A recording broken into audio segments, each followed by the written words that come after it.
Je me suis beaucoup interdit certaines choses par rapport à mon bégaiement, comme le fait de parler à tel moment. Je me suis beaucoup tu et j'ai beaucoup plus écouté que je ne parle. Tout ce qui est en moi, j'essaye de le transformer. C'était beaucoup de haine, beaucoup de colère. J'essaye de transformer ça en force, en soif, de motivation, de détermination pour entreprendre. Je pense qu'on retient beaucoup de choses en nous et elles méritent tous d'être exultées, d'être exprimées. Quel facteur influence ton bégaiement? Donc mon bégaiement varie beaucoup en fonction du stress, en fonction de la fatigue. Ça dépend vraiment de plusieurs facteurs, on va dire. Quand il y a du monde, quand il y a des gens qui m'écoutent, je me focalise beaucoup sur l'image que je renvoie. C'est comme si je m'auto-analysais avant de parler. Du coup, forcément, ça va jouer. Et ouais, je dirais de la fatigue et le stress, beaucoup. Comment expliques-tu la fluctuation de ton bégaiement? Ce qui est vraiment particulier avec le bégaiement, c'est que quand on est en groupe, c'est tout de suite beaucoup plus compliqué de parler fort, de parler aux gens. Moi, j'ai l'impression vraiment que quand je monte sur scène ou quand je prends la parole en public, j'ai la gorge lourde, très nouée, comme s'il y avait une encre qui est au fond de ma gorge et comme si on m'empêchait en fait de parler. Comme si on m'empêchait de vraiment dire ce que j'ai à dire. Et du coup, c'est très saccadé, très bloqué.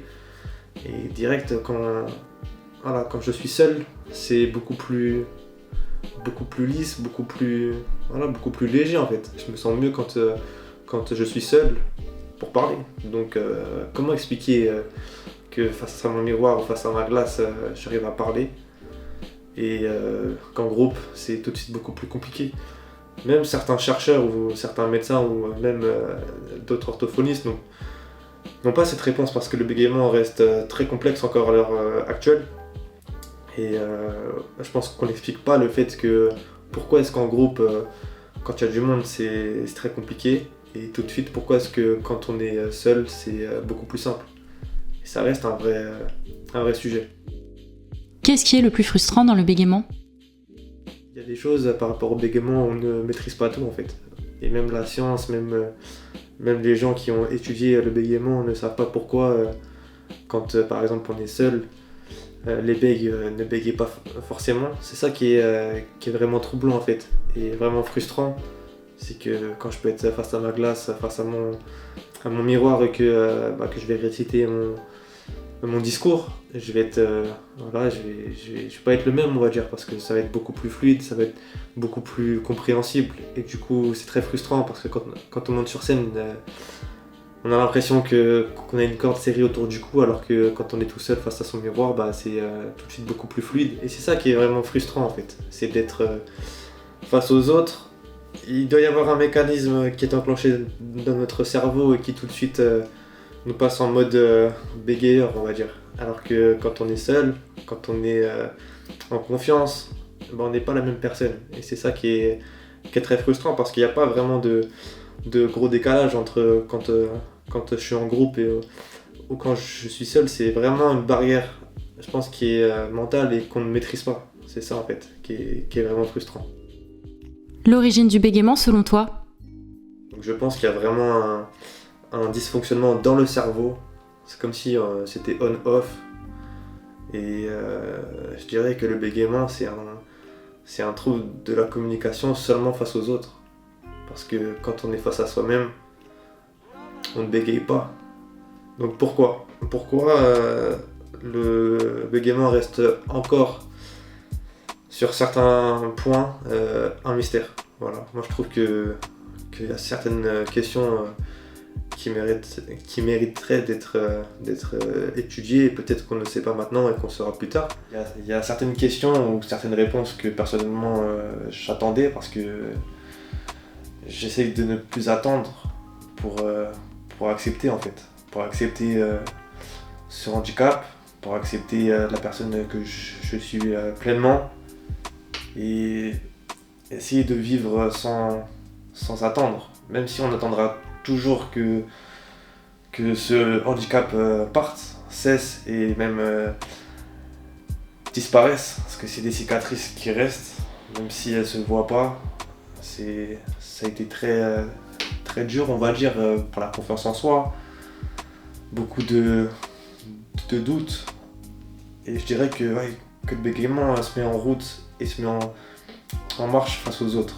Parce qu'on anticipe beaucoup ce qu'on va dire, comment est-ce qu'on va être perçu. Même si la personne en face n'est pas malveillante, elle va peut-être être interloquée parce que c'est quelque chose qu'elle ne connaît pas. C'est un handicap qui est pas très connu, je crois. Il me semble qu'il y a qu'1% de la population qui est atteint par un bégaiement. Et il y a beaucoup de préjugés, moi je trouve, par rapport au bégaiement.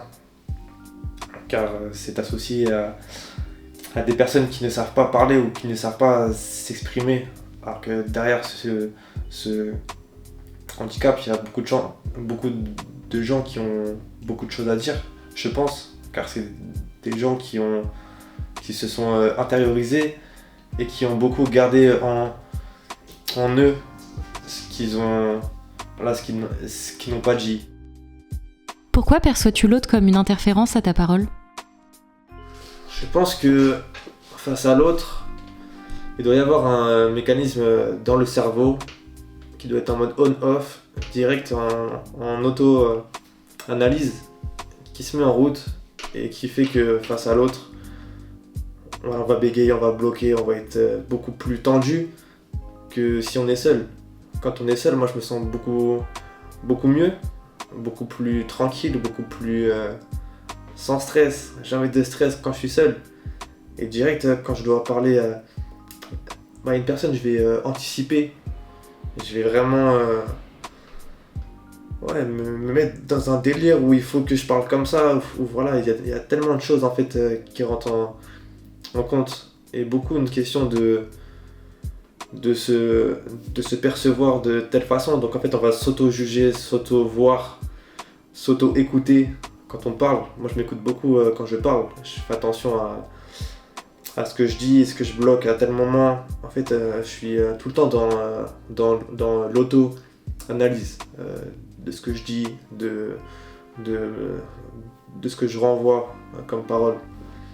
C'est vrai que c'est une gymnastique intellectuelle qui est en permanence en fait. Je m'arrête jamais de penser, même s'il ne faut pas non plus trop chercher parce que ça nous fait plus de mal qu'autre chose, mais il faut avancer. Et c'est ça moi, que je dirais comme conseil aux gens qui sont bègues et qui sont encore dans cette lutte pour l'accepter.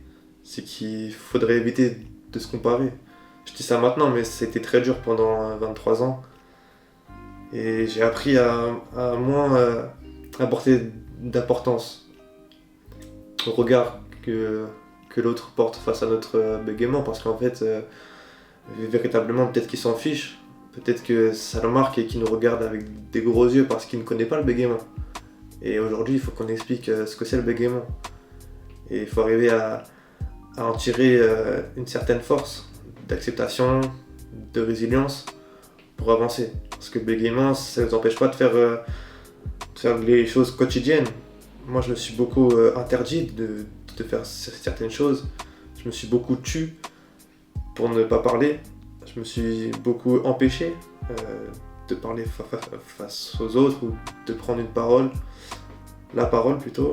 Mais maintenant, voilà, ça c'est derrière moi, enfin je l'espère. Beaucoup moins maintenant, parce que je l'ai travaillé.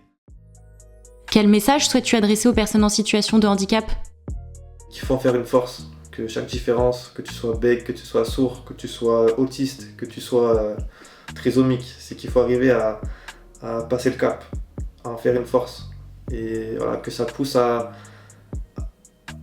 continuer en fait, et à faire les choses à fond. Moi, ça m'a jamais empêché d'aller bosser, de faire des choses que j'aime. Il faut vraiment pas se comparer, c'est le conseil que je donnerais en tant que personne vraiment bas d'échelle, mais voilà. C'est pas se comparer et puis garder cette confiance qu'on a, même si elle est infime. Voilà, il faut se battre pour ce qu'on est et voilà, il faut exister en tant qu'humain, même si on est différent, même si voilà, on reste unique et c'est les gens parfois qui nous voient comme différents, mais on reste juste nous-mêmes. C'est ça que je voudrais dire aux gens, c'est de rester soi-même. Rester soi-même malgré son handicap. Vraiment de pas changer pour les gens, de garder son authenticité. Et ça nous ouvre toutes les portes. Que t'a apporté le bégaiement ? Lui trouves-tu des aspects positifs ? Je me suis beaucoup interdit certaines choses par rapport à mon bégaiement, comme le fait de parler à tel moment. Je me suis beaucoup tu et j'ai beaucoup plus écouté que je ne parle. Parce que comme on dit, on a 2 oreilles et qu'une bouche. C'est pour ça qu'on écoute deux fois plus qu'on ne parle. Et ça a vraiment été mon cas pendant ces 23 ans, 24 ans où j'ai beaucoup plus écouté que parler. Et ça a développé en moi un sens de l'observation. Je pense que le bégaiement a beaucoup joué sur mes facultés. Ça a développé beaucoup de sens, comme l'observation, la sensibilité, une sorte de vision intérieure et un monde intérieur qui s'est créé en fait. Et ça donne naissance à ce que je suis maintenant, mais c'est une version évoluée. Tout ce qui est en moi, j'essaye de le transformer. C'était beaucoup de haine, beaucoup de colère. J'essaye de transformer ça en force. Je pense qu'on retient beaucoup de choses en nous et elles méritent tous d'être exultées, d'être exprimées. Du coup voilà, tous les moyens d'expression sont bons pour être éloquent, pour parler, pour chanter, pour peindre. Et ouais, je pense qu'il faut exprimer ce qui nous traverse. C'est ce que j'aimerais dire comme message aussi. Porter l'espoir de pouvoir s'exprimer en fait. Et personnellement, moi ça me pousse en fait à tout ce que j'ai retenu en moi, tout ce que j'ai pas dit, tout ce que je pense, tout ce que j'aimerais faire, et le faire aujourd'hui. Et c'est ça qui me motive maintenant en fait. C'est ce feu intérieur que je pense avoir et que j'ai trop cultivé en fait et cette haine que j'ai gardée en moi, je la transforme. Il faut que je la transforme en soif de motivation, de détermination pour entreprendre. Je vais continuer à monter sur scène après ce concours et continuer à parler et à entreprendre dans le milieu du bégaiement ou même autre. Beaucoup d'envie, beaucoup d'ambition. Du coup voilà, c'est ça qui nous fait avancer, c'est ça qui nous anime.